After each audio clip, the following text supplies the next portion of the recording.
Así inicia esa noticia en profundidad. Qué placer acompañarles. Soy Tatiana Pérez y les saludo desde nuestra sede central en Caracas, en Venezuela. A partir de este momento, en la próxima hora, tenemos 3 temas que son noticia. Aquí están en titulares. En Noticia Colombia, en las últimas 24 horas han muerto 2 jóvenes que agonizaban, uno por bala de civiles desconocidos y otro por ataque de la fuerza pública. Ambos se manifestaban de manera pacífica como millones de personas en los últimos 14 días. Les quitaron la vida y ahora se convierten en símbolo de lucha. ¿Qué hacer con una policía asesina? Vamos a verlo. En Noticia Palestina, las protestas por el desalojo de varias familias palestinas en Jerusalén del Este no solo produce cientos de heridos. Israel bombardea Gaza, deja más de 30 personas muertas, entre ellas varios niños y niñas. Hamas responde con el lanzamiento de misiles y 3 israelíes mueren. Otra vez, el principio de proporcionalidad de la nación ocupante queda en el olvido. Lo analizamos. En Noticia Perú, se acerca la segunda vuelta presidencial y de nuevo otra encuesta disminuye la distancia entre Pedro Castillo y Keiko Fujimori. Las organizaciones de derechos humanos y víctimas de la dictadura prenden las alarmas. Analizamos este panorama electoral. En Noticia casi comienza. Bienvenido, bienvenidas.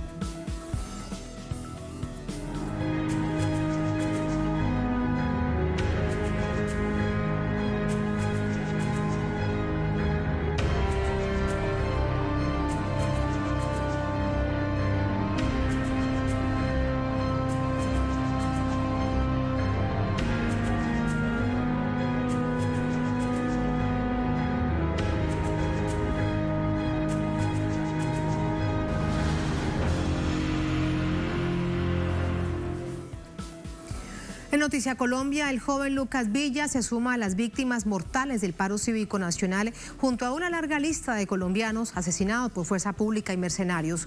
Una realidad que renueva la petición de una reforma policial. El Hospital San Jorge de Pereira, en el departamento de Risaralda, reportó este martes la muerte del estudiante Lucas Villa, tras luchar varios días por su vida, luego de haber recibido 8 impactos de bala cuando se encontraba en una protesta pacífica el pasado miércoles en la noche. Las autoridades no han identificado los responsables del ataque perpetrado por desconocidos a bordo de un automóvil, por el que otras 2 personas resultaron gravemente heridas. Para Lucas Villa, el deseo de un mejor país era superior al peligro que sabía representaba salir a protestar. Lo dejó claro en una nota de voz que envió a un familiar un día antes de ser baleado. Pasar lo peor, para todos, muchos podemos morir. Porque ya hoy en día, ahorita en Colombia, el solo hecho de estar en la calle, ya uno ser joven y estar en la calle es arriesgar la vida. Todos podemos morir acá. Pero uno cómo va a dejar a su pueblo, uno cómo no va a salir a marchar, uno cómo no va a salir a protestar mañana el 5 de mayo. No puede, marica.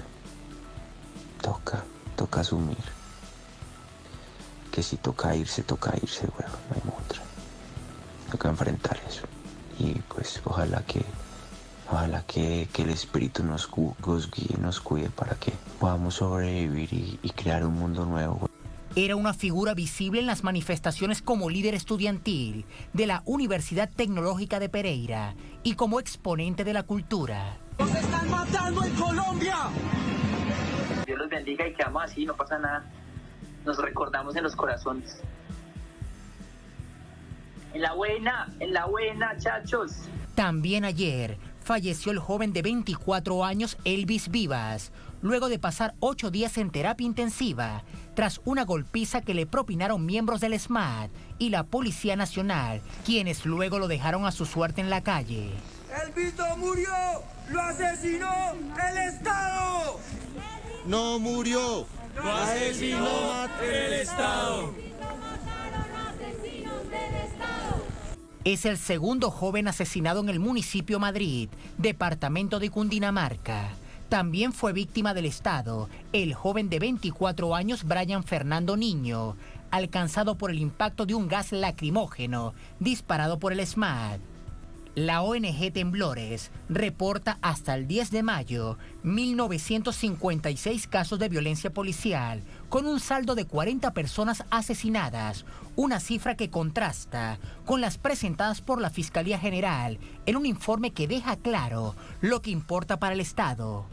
Un pequeño espacio para los 32 civiles fallecidos, según este organismo, y un gran recuento de las afectaciones a los uniformados, que cuentan a un fallecido, y de los daños a la infraestructura pública.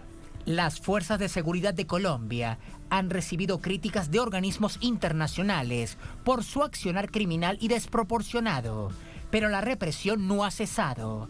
El Escuadrón Móvil Antidisturbios SMAT, una unidad especializada surgida en uno de los momentos más críticos del conflicto armado de Colombia, es enviado a las calles en cada ocasión en que los ciudadanos salen a exigir de manera pacífica sus derechos. ¿Y cómo finaliza este día número 14 de paro cívico nacional? Vamos a hablar de esto con nuestro corresponsal en Bogotá, Hernán Tovar. Hola Hernán, adelante, muy buenas noches. Tatiana, muy buenas noches. Pues se siguen presentando, durante el día se presentaron algunas marchas en la capital de la República, lo mismo en Cali, pero lo que hemos podido darnos cuenta, y en relación al tema que hoy estamos tratando, es que crece el repudio en las calles de Colombia en relación a esa estrategia violenta que ha tenido el actuar de la policía y del Escuadrón Móvil Antidisturbios en Colombia. Pero también lo están expresando los integrantes del Comité del Paro, que en el día de la reunión de ayer en Casa de Nariño, pues expresaban que se debe desmilitarizar las ciudades, se debe reformar la policía, reformar el Escuadrón Móvil Antidisturbios, reformar la política o examinar la política de derechos humanos que tiene la policía.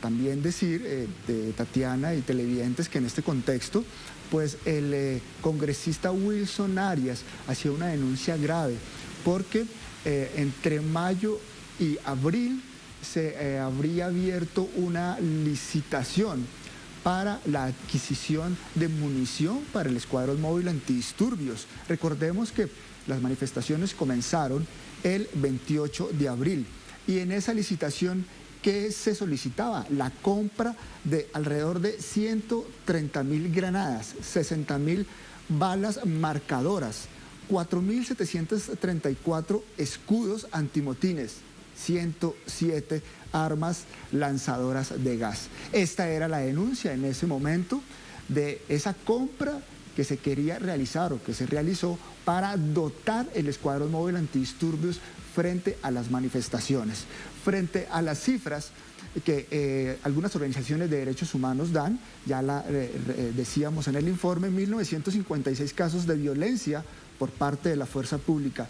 De eso, el Ministerio de Defensa aseguró que se han emprendido 65 acciones disciplinarias, investigaciones contra miembros de la fuerza pública que habrían participado en estas violencias contra los integrantes, pues, de las manifestaciones. Se repudia y vemos continuamente en las manifestaciones esos actos de violencia desproporcionada por parte de la policía y del Escuadrón Móvil Antidisturbios, al que se solicita se haga desde hace mucho tiempo una reforma interna, se examine la situación o cómo están llevando a cabo ellos el estudio de los derechos humanos precisamente en las manifestaciones.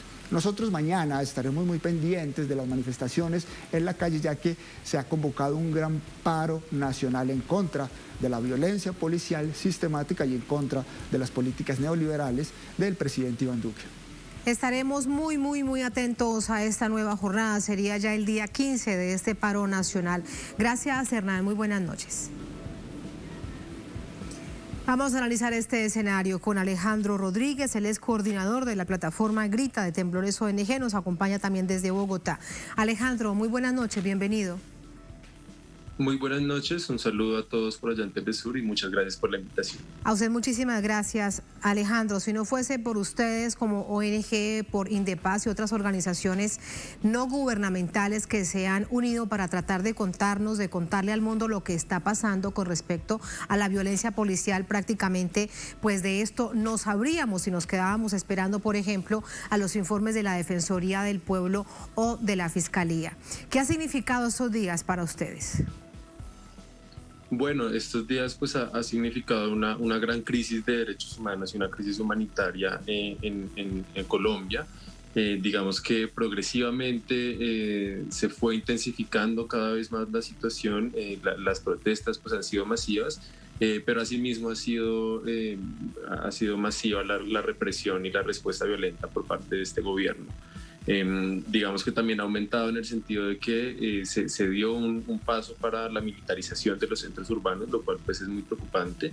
Y bueno, digamos que los hechos, pues ya como ustedes lo mostraban hablando de nuestro informe, pues hemos podido registrar al menos 1.900 casos, ya casi 2.000 casos de violencia policial en estas 2 semanas, lo cual es una cosa totalmente desbordada y salida pues de todo cabal. Entonces pues es muy grave la situación, ya tenemos un saldo de al menos 39 homicidios. Y bueno, la situación realmente es muy desbordante, por eso digamos también en parte de todo, pues las organizaciones no gubernamentales hemos tenido que cumplir un rol que realmente pues le pertenece al mismo Estado, que es de hacer una denuncia, de hacer una veeduría de las mismas instituciones y el mismo uso de la fuerza que está teniendo la policía y el ESMAD.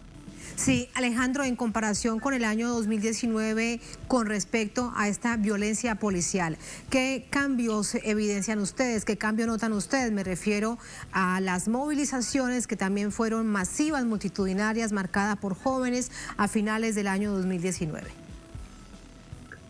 Sí, digamos que hay una constancia en que las movilizaciones, pues digamos las de ahorita, son las movilizaciones más grandes que hemos visto desde el 2019 y desde la coyuntura de la pandemia. Se han transformado en relación con algunas de las peticiones. Una de las peticiones más importantes era que se retirara la reforma tributaria. También pues se han transformado en la dinámica de las mismas movilizaciones. Ahora vemos muchas protestas que ya están descentralizadas, que no se ubican mayoritariamente en el centro de la ciudad. Y asimismo pues hemos visto cambios en el sentido en que las formas de represión pues también han cambiado y han venido lastimosamente innovando. Entonces hemos registrado la utilización de nuevos armamentos, hemos registrado sí, digamos, armamentos de los cuales no se tiene reconocimiento de que hayan sido utilizados en otras partes de Latinoamérica, como unas nuevas tanquetas, o es como un accesorio que se les pone a las tanquetas en las que pues lanzan una desproporcionalidad de gases lacrimógenos contra la población civil. Entonces esto es muy grave. Hemos visto también que en estas protestas hay muchos casos de policías que están armados, dotados con su arma de fuego y están abriendo fuego en contextos de protesta o de desmanes en medio de las protestas contra la población civil. Entonces esto no ocurrió en el 2019 y hoy vemos que está ocurriendo. Entonces es muy grave y digamos los grandes cambios es en la forma en que la fuerza pública está reprimiendo a las personas que deciden ejercer su legítimo derecho a la protesta pacífica. Con respecto a este armamento, ¿son similares a las que ya son tan conocidas en Chile, Alejandro? ¿A las tanquetas? Unas que lanzan gases lacrimógenos y otras potentísimos chorros de agua que incluso pueden matar a una persona.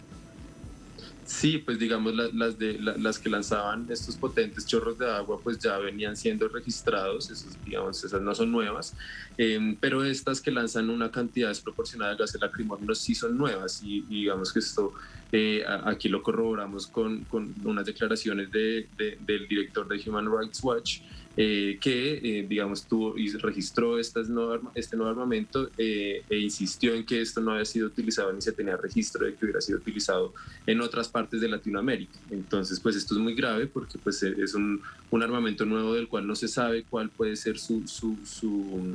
las consecuencias hacia las personas que se manifiestan y pues realmente es muy grave que en plena pandemia además hayan sido compradas este nuevo armamento cuando pues las peticiones y las necesidades de la sociedad eran otras distintas en términos de renta básica, en términos de salud y pues las prioridades pues de este gobierno terminaron siendo comprar un armamento que pues realmente es muy grave y pues prohíbe y vulnera el derecho a la protesta social. Lo que llama la atención es que para el gobierno colombiano estos son armas no letales y en esa misma insistencia, Alejandro, siguen comprando este tipo de armamento. De hecho, Hernán, nuestro corresponsal, nos hablaba de eso. La denuncia pública la hacía la víspera, hace muy pocas horas, el congresista Wilson Arias, donde contaba con el dinero que se utiliza, producto de los impuestos de los colombianos, más armas para el ESMAD.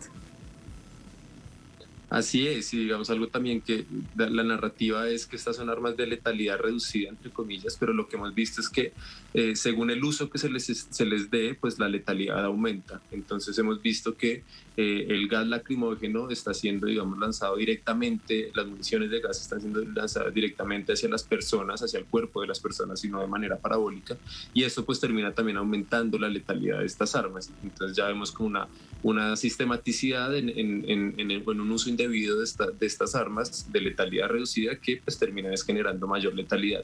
También tenemos unos registros de lesiones oculares, que digamos esto es una práctica pues totalmente importada de Chile y pues demás contextos de Latinoamérica, y que lastimosamente se ha vuelto cada vez más sistemática en la forma de represión en Colombia. Otra violación de derechos humanos, producto de este lanzamiento de bombas lacrimógenas. ¿Cuántas muertes tienen reportadas, Alejandro? Nosotros en el informe que nos precedía recordábamos que después de agonizar 6 días un jovencito murió en Cundinamarca. Sí, efectivamente, digamos que realmente pues tenemos registrados 39 homicidios. Digamos que además de esos 39, pues tenemos otros casos que se encuentran en proceso de verificación. Como ha sido tanto el rango de denuncias recibidas, pues hay todo un proceso de verificación y de confirmación de los homicidios que nos llegan. Asimismo, pues también se ha registrado, como ustedes lo venían diciendo, casos en los que hay personas de civil que deciden salir a disparar contra otros manifestantes, y pues esto es muy preocupante porque esto pues también se sale también del accionar de la fuerza pública, que es muy grave que el accionar de la fuerza pública sea criminal, pero pues es más grave aún que ya sean otras personas de civil que están saliendo y deciden por cuenta propia salir a disparar contra los manifestantes. Entonces es muy peligroso que una manifestación y una protesta termine en enfrentamientos entre civiles, y bueno, realmente esto también se ha amparado por un discurso que legitima y estigmatiza este tipo de actos, y que estigmatiza la protesta social, y estigmatiza a la juventud, y estigmatiza a la juventud pobre que se encuentra manifestándose. No digo que toda lo sea, pero estigmatiza a estas poblaciones. Claro, en todo caso, Alejandro, con respecto a los enfrentamientos entre civiles, es algo muy, muy delicado,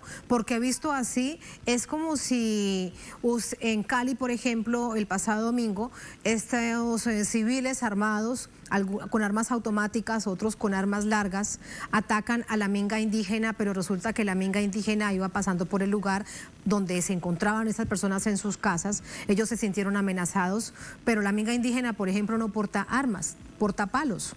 Así que estamos hablando de la proporcionalidad, pero visto de una manera general puede generar profunda confusión.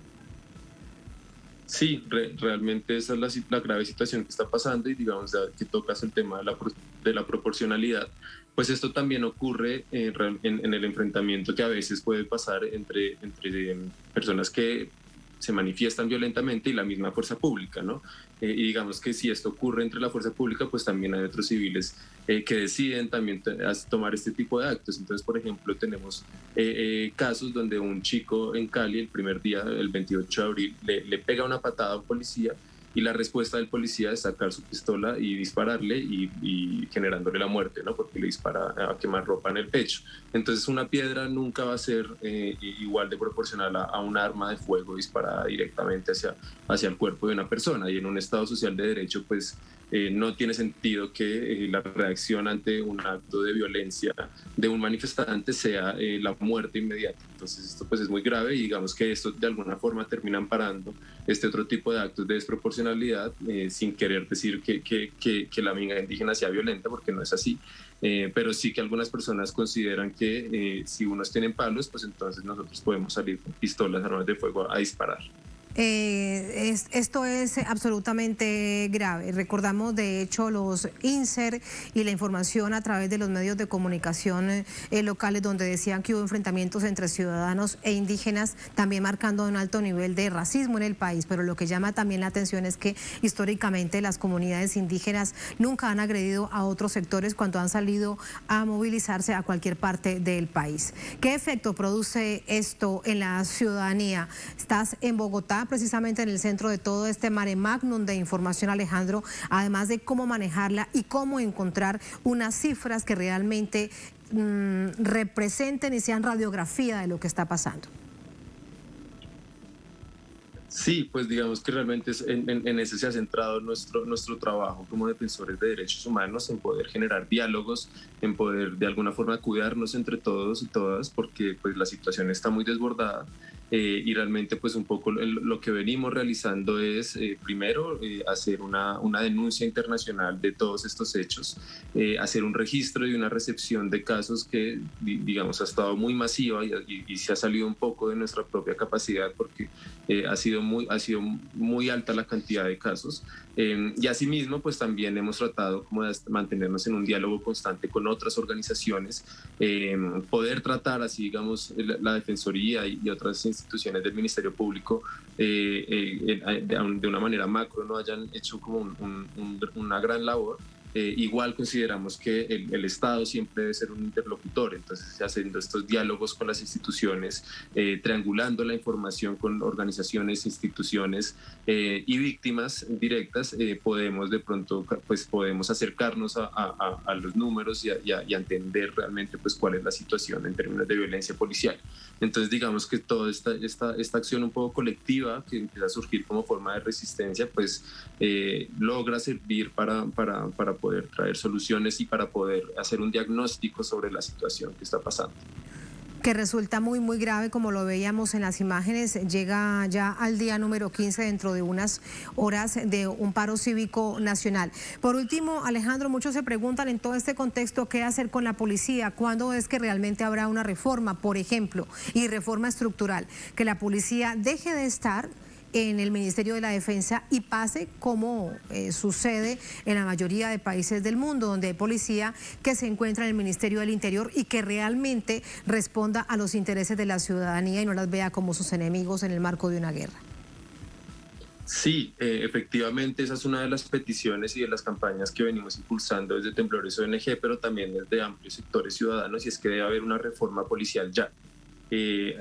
Como bien lo decías, Colombia pues tiene la excepcionalidad de que la policía hace parte del Ministerio de Defensa, y también hay otra excepcionalidad, y es que la policía, así la Constitución diga que es un cuerpo civil, pues los crímenes que la policía comete son juzgados en su mayoría por la justicia penal militar, que es la justicia que juzga los crímenes de las fuerzas militares. Entonces esto es muy grave porque esto se vuelve un fuero para que los policías sientan que tienen como la legitimidad para cometer estos actos, para que los policías pues los actos que cometan queden en la impunidad. Entonces estos cambios tienen que ir inminentemente, pero además de eso, no solamente estos cambios como institucionales, sino que también tiene que haber un cambio estructural en la forma en que está concebida la institución de la policía.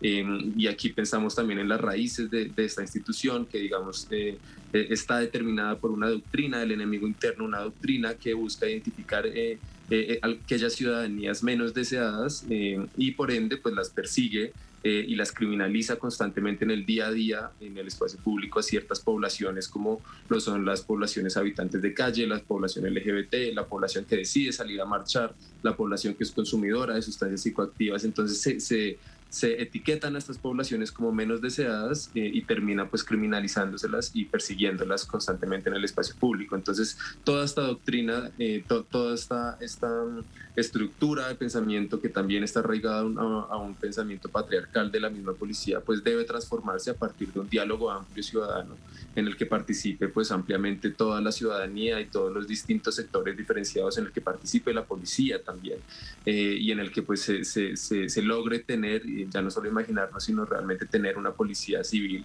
y una policía pues que realmente cuide y esté al tanto de los derechos de la ciudadanía y no la violente ni la persiga, que es lo que hoy estamos viviendo todos estos días. Ahí está la palabra clave, una policía que cuide a la ciudadanía. Eso es lo que debería suceder. Muchísimas gracias, Alejandro. Muy buenas noches.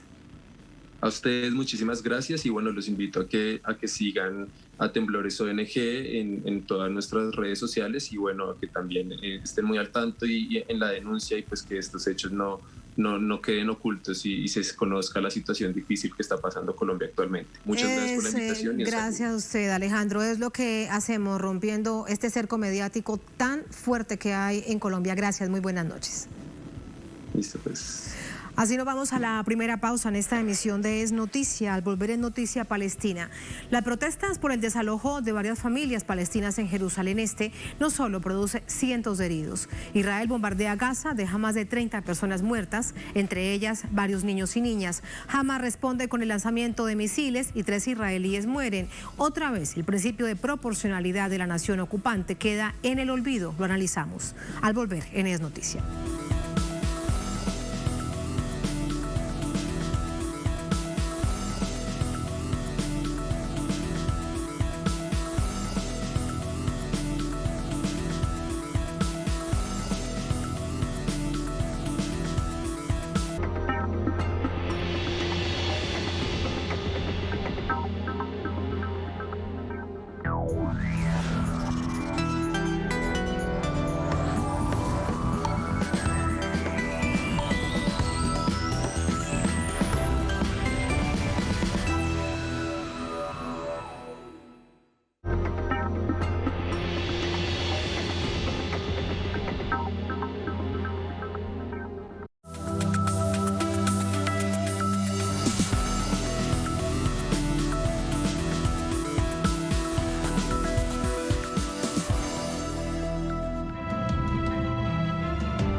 La noticia palestina, nueva masacre israelí contra el pueblo palestino tras bombardeos contra la Franja de Gaza.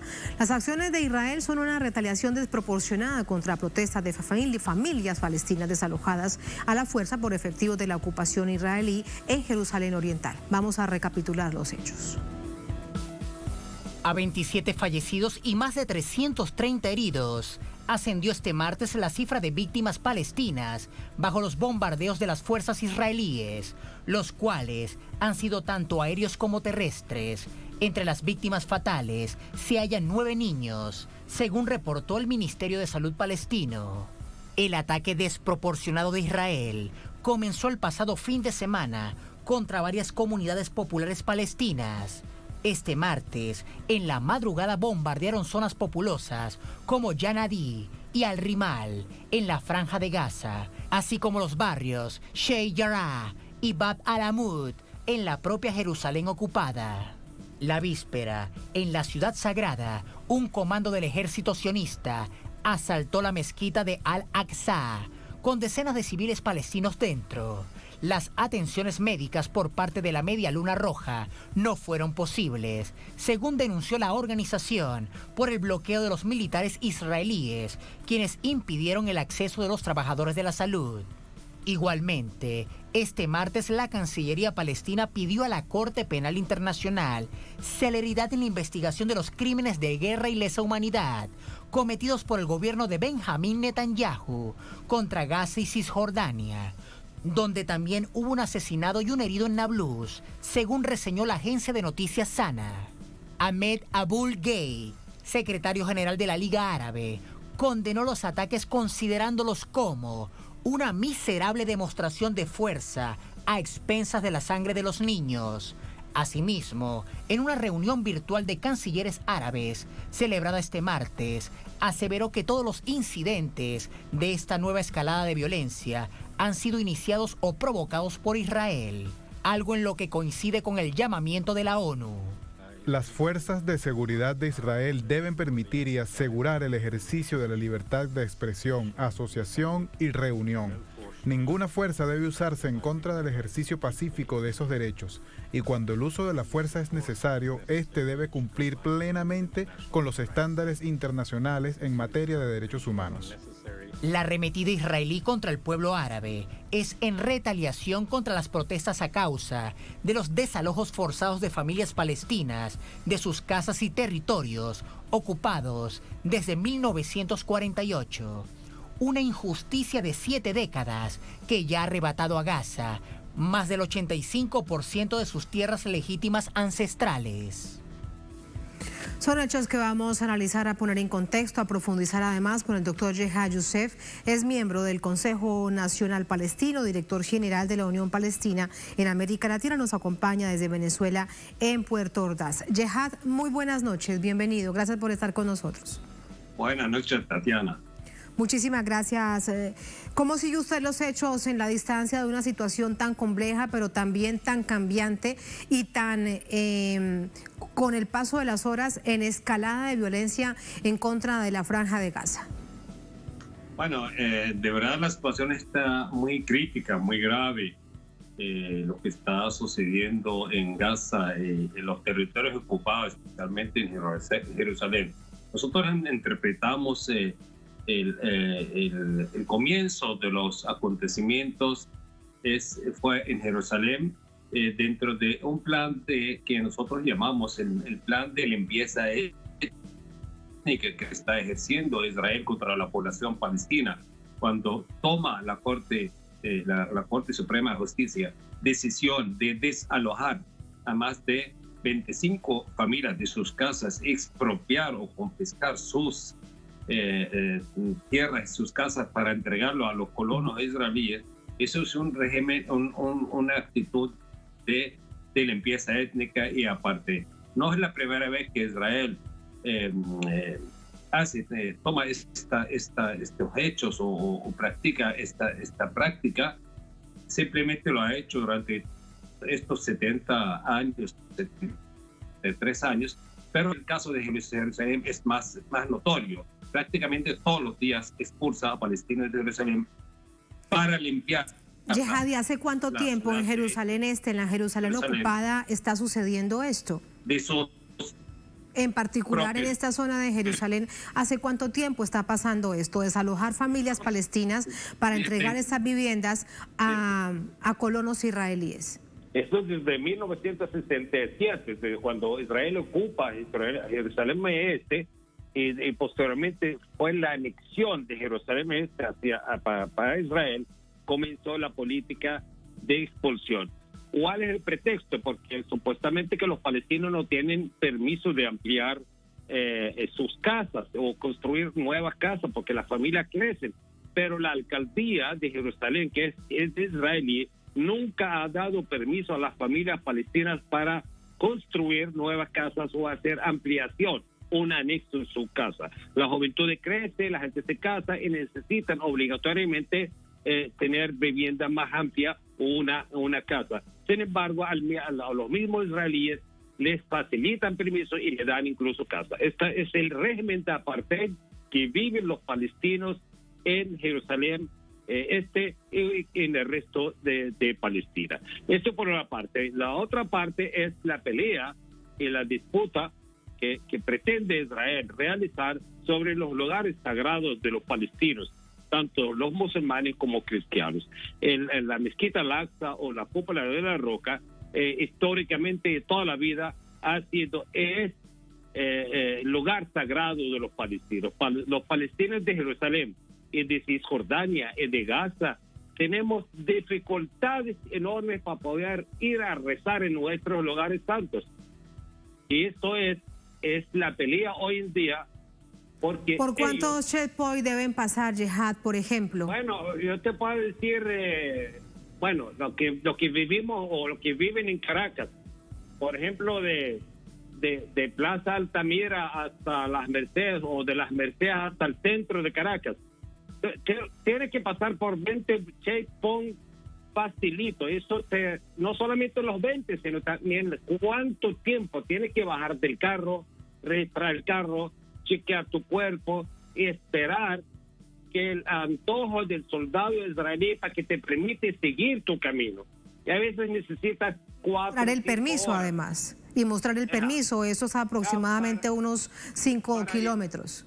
Para llegar a Jerusalén es imposible. La gente que vive en el Ramallah, que son 20 minutos en carro a Jerusalén, no pueden ir a Jerusalén. Tienen que ir de una manera clandestina y por un atajo, para poder rezar, para poder orar, para poder encontrarse con Dios y sus lugares santos.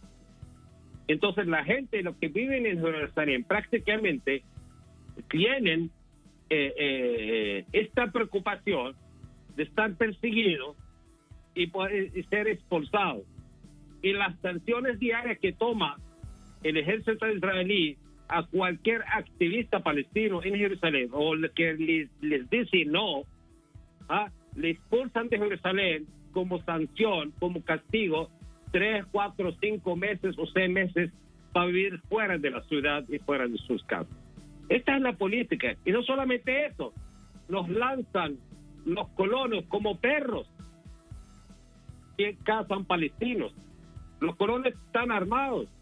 Los palestinos se defienden con sus voces, con sus almas, con su cuerpo. Y cuando consiguen una piedra, una navaja. Pero todos los colonos están armados y apoyados por el ejército israelí. Esto lo vemos en los medios de comunicación. Los vemos en las cámaras, en redes sociales.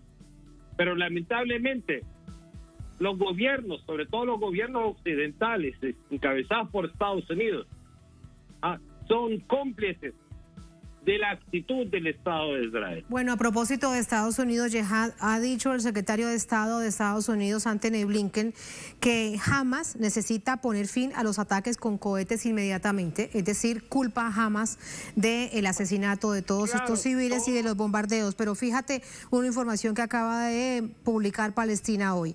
Sube a 35 el número de palestinos asesinados por bombardeos israelíes en la Franja de Gaza. Hay 12 niños y 3 mujeres. Pero Estados Unidos culpa, obviamente acompañando siempre la propia retórica de la nación ocupante de Israel, pues a este gobierno.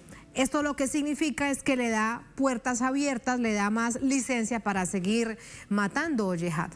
Lógicamente, siempre preguntan a la víctima por qué respondió al victimario. El pueblo palestino es la víctima. El Estado de Israel es el victimario. Cuando responde el pueblo palestino con su alma, con su cuerpo a los ataques israelíes, preguntan a los palestinos por qué hacen eso. Nunca preguntan a Israel qué hacen los soldados israelíes en las calles y casas de Cisjordania con los palestinos. ¿Qué hace el ejército israelí alrededor de Gaza, bloqueando a Gaza? ¿Por qué no se retire?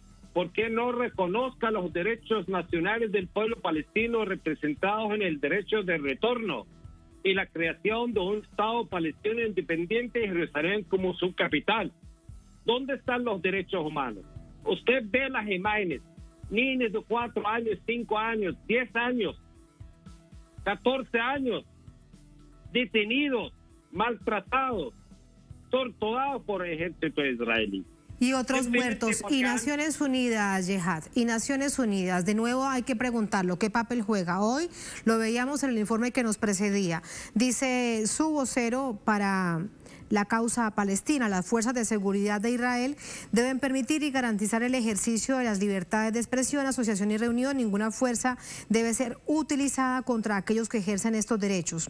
Dice además, cuando el uso de la fuerza, no sé si esta es la justificación que da Naciones Unidas, cuando el uso de la fuerza necesaria debe hacerse respetando plenamente las normas internacionales del derecho internacional humanitario. ¿Dan vía libre para que Israel actúe? Bueno, mire, en cuanto a los organismos internacionales, la decisión, la legalidad internacional está a favor del pueblo palestino, pero lamentablemente la voluntad internacional está contra el pueblo palestino. ¿Qué quiere decir esto? En Palestina, las Naciones Unidas, en la gran mayoría, reconocen al pueblo palestino. Los organismos de la ONU, los palestinos son los miembros de la ONU. Pero quien decide y domina este mundo, tanto en los medios de comunicación como el poderío militar y la decisión política de los grandes países, sobre todo de Europa, Estados Unidos, hasta este momento no están a favor de la causa palestina. Vemos en Sudáfrica, cuando hubo el apartheid, igualito lo que está sucediendo en Palestina, se unió todo el mundo y tomó sanciones contra el régimen racista de Sudáfrica. Hoy en día, los movimientos sociales que abogan por bloqueo a Israel en Europa son condenados a la cárcel, son perseguidos en Estados Unidos, el movimiento BDS y los activistas por los derechos humanos. Entonces esta es la doble moral que tiene este régimen, estos gobiernos, en cuanto a los derechos humanos y la justicia en el mundo. ¿Qué le impide? Porque hay un compromiso con los movimientos sionistas.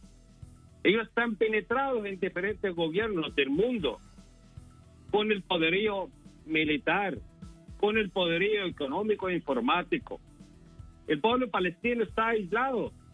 El pueblo palestino está prácticamente solo en esta batalla.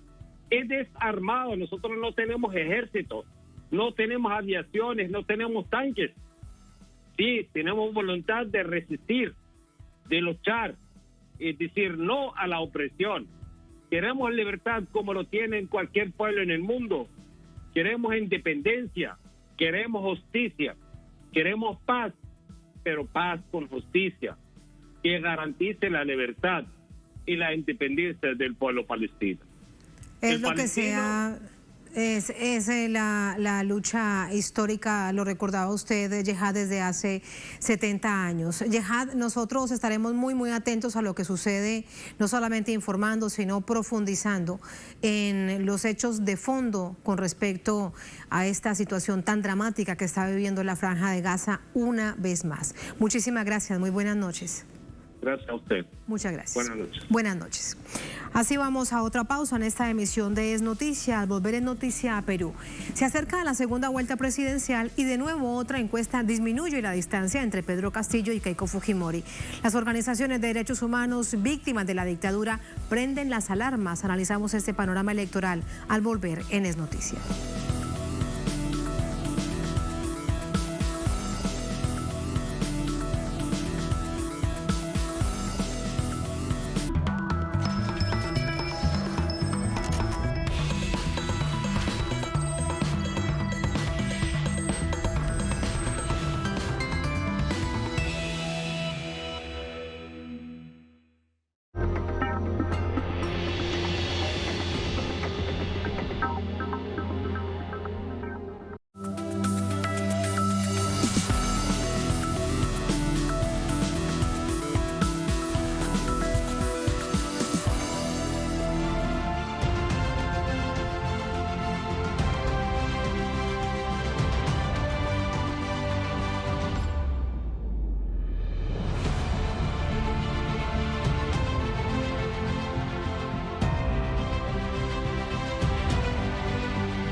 En Noticia Perú, a un mes de celebrarse las elecciones presidenciales, se acorta la distancia en las preferencias entre Pedro Castillo y Keiko Fujimori, según las encuestas locales. Entre tanto, las campañas proselitistas se polarizan cada vez más y medios hegemónicos buscan posicionar tendencias de acuerdo a sus intereses, la mayoría hacia la derecha. Muerte al comunismo, muerte a Cerrón y a Castillo. Con incitación al odio y a la violencia se cerró el último mitin convocado por Rafael López Aliaga, candidato presidencial que no pasó a segunda vuelta y que ahora es uno de los principales aliados de Keiko Fujimori. Hoy, desde la plaza de Iquitos, Pedro Castillo respondió así. De la cara a usted, señora, de la cara, y no mande a sus acólitos, para decir que nos van a quitar la vida. Yo no la temo a nadie. El que nada debe, nada teme. Si hay que dar la vida por un pueblo digno, la daré por hidalguía y con hidalguía por mi pueblo peruano. Castillo y Fujimori fueron invocados por organizaciones de la sociedad civil lideradas por la Conferencia Episcopal para firmar un compromiso de respeto a la democracia e independencia de poderes. Y pese a que ambos aceptaron, la candidata de Fuerza Popular insiste en que su oponente no cumplirá. por un lado firma un documento que no tiene ningún valor, pero por el otro lado hemos escuchado al señor Cerrón su hoja de ruta para cómo destruir todas las instituciones y la democracia en nuestro país. A un mes de las elecciones, la candidata de derecha, con el eco de la mayoría de medios de comunicación, han polarizado la campaña entre la defensa de la democracia, que dicen representar, y los comunistas proterroristas, que serían los simpatizantes de Castillo.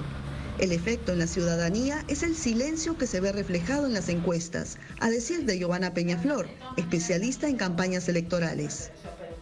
Entonces, en ese proceso es muy común que se dé lo que se llama la espiral del silencio, es decir, yo creo que la mayoría va a asumir una posición contraria, entonces me retraigo, no digo mi opinión, y eso se vería un poco relacionado con que lo que tiene, o sea, más allá del crecimiento de uno o el crecimiento del otro, lo que crece ahorita como una bolsa enorme es el ninguno, no sabe, no responde.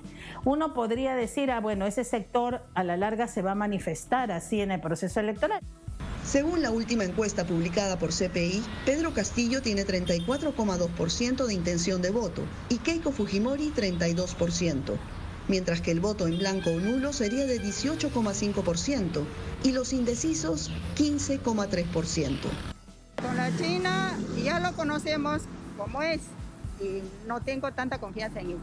Pero el Castillo, bueno, tanto que comentan, dicen que es su personalidad, no, pero no. Pero podemos darle otra oportunidad, una oportunidad que Izquierda Unida nunca ha gobernado, ¿no? Entonces podemos darle. Voy a votar por Keiko porque considero que la democracia y la libertad con ella se garantiza.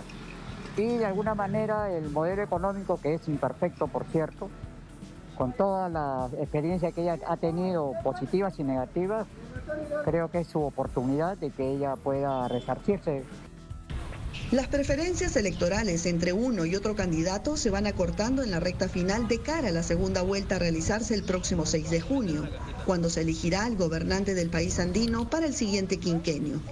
Verónica Insausti, Telesur, Perú. Vamos con el análisis. Para ello nos acompaña Julio Arbizu, ex procurador anticorrupción del Perú, es abogado especialista en reformas del Estado y en derechos humanos. Nos acompaña desde Lima. Julio, muy buenas noches. Bienvenido a Noticia. ¿Cómo está? Buenas noches. ¿Cómo le va? ¿Qué tal? Muchísimas gracias. Primero, comenzar ese análisis acerca de su visión, su análisis de las encuestas. Las últimas dos hemos visto que Pedro Castillo mantiene una distancia sobre Keiko Fujimori, pero Keiko Fujimori se acerca cada vez más. Yo quiero preguntarle acerca de este fenómeno en las encuestas, lo cual llama profundamente la atención, porque hace menos de 2 meses la diferencia era incluso de 14 o 15 puntos entre Pedro Castillo y Keiko Fujimori. Bueno, sí, en efecto, de hecho la primera encuesta, apenas unos días después de terminada la primera vuelta, arrojó una distancia de 20 puntos porcentuales entre el profesor Castillo y la señora Keiko Fujimori, en favor de la candidatura de Castillo. Esto se ha ido acortando, la misma encuestadora que en su momento dio ese margen entre ambos candidatos, ha dado cuenta esta vez de un mucho más reducido margen, y la encuesta a la que ustedes hacen alusión efectivamente es la última que se ha publicado en los medios de comunicación. Ahora, esto tiene, por cierto, una explicación. Yo escuchaba el reporte que ustedes transmitieron y decían que la mayoría de medios concentrados, los medios hegemónicos, están con la derecha, están con Keiko Fujimori. Yo diría que absolutamente todos los medios, incluido el canal del Estado, han tomado partido por la candidata que representa al fujimorismo de los 90, que ya puso al país en vilo y gobernó a sangre y fuego durante 11 años este país. Digamos, las preferencias expresadas en primera vuelta se han combatido, ¿no?, en estas últimas 2 semanas con una política de terror, ¿no?, difundida a través de esos medios de comunicación, y también digamos, seguida en las redes sociales, ¿no?, de las personas con más poder adquisitivo en este país. De tal manera que creo yo que sí, efectivamente hay un acortamiento del margen o de la distancia entre ambos candidatos, pero también creo que es probable que ese miedo tenga un límite, esa campaña efectista de la derecha para tratar de que la representante que les garantiza no perder sus privilegios pueda darle vuelta a las preferencias. Sí. Julio, pero entonces dos cosas. Una, el miedo estaría cumpliendo el efecto a través de las campañas y la estrategia de los medios de comunicación, todos aliados a la candidatura de Keiko Fujimori. Esto es una consulta que te hago. O dos, las encuestadoras están mintiendo para posicionarla a ella como la favorita en este caso, y que aquellos que estén indecisos decidan subirse al bus de la que va a ganar. Sí, sin duda, yo creo que hay un poco de ambas estrategias, es decir, de un lado el efecto del miedo sí está generando un recorte de la distancia entre ambos candidatos, no me queda duda. Si ustedes estuvieran acá no podrían creer lo que pasa en verdad. Yo ahora estoy hablando con ustedes, yo generalmente soy un analista que puede ser consultado en cualquier circunstancia, y hace por lo menos un par de meses que yo no tengo ningún tipo de comunicación con la prensa de mi país. De hecho, he tenido algunas entrevistas con cadenas extranjeras como ustedes, pero en el país absolutamente están bloqueadas todas los espacios que puedan resultar, digamos, acusatorios para la señora Fujimori, para los intereses y lo que se vendría en un eventual gobierno de la señora Fujimori. Entonces, creo que sí hay un efecto en esta campaña del miedo, pero también, por cierto, ha sido una estrategia permanente de las encuestadoras en el país presentar algunos resultados para generar tendencias, ¿no? Y creo que esta vez no es la excepción. El asunto es cuánto de esto se reflejará el domingo de la segunda vuelta presidencial, el próximo mes de junio, y si esto además tiene un efecto real, Julio, te lo pregunto, en las zonas más apartadas del país. No hablamos de Lima, hablemos del Perú profundo y de los lugares en donde hay una clara representatividad en la figura de Pedro Castillo. Es una buena pregunta, porque en verdad ni las redes sociales ni los medios de comunicación llegan con la presencia y la contundencia con que llegan en las grandes ciudades, donde probablemente se esté acortando esa distancia entre ambos candidatos.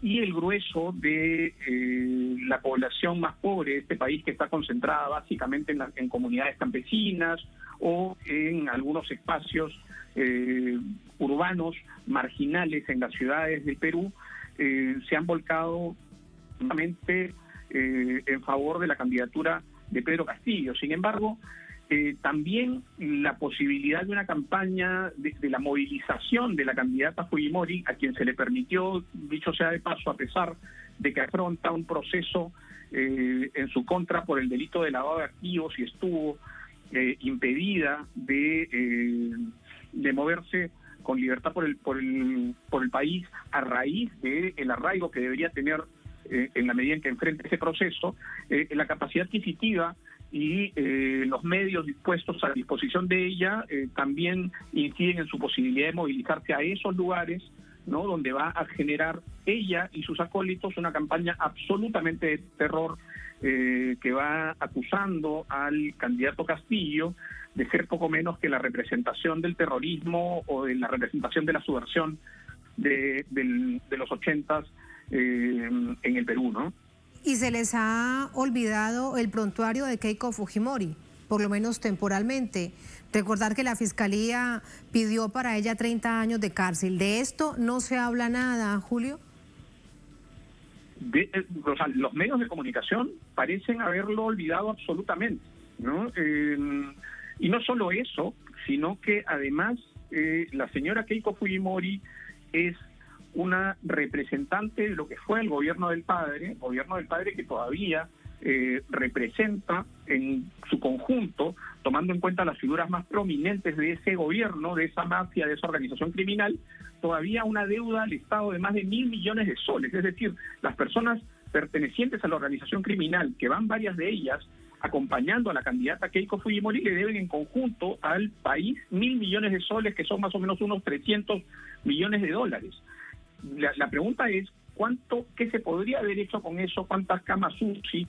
¿Cuántos hospitales? ¿Cuántas plantas de oxígeno podrían haberse comprado o solventado con esa deuda que tienen estos sujetos todavía con el Estado peruano, ¿no es cierto? Y sin embargo, esa información que es fundamental en estos tiempos se le niega al ciudadano, a la ciudadana peruana.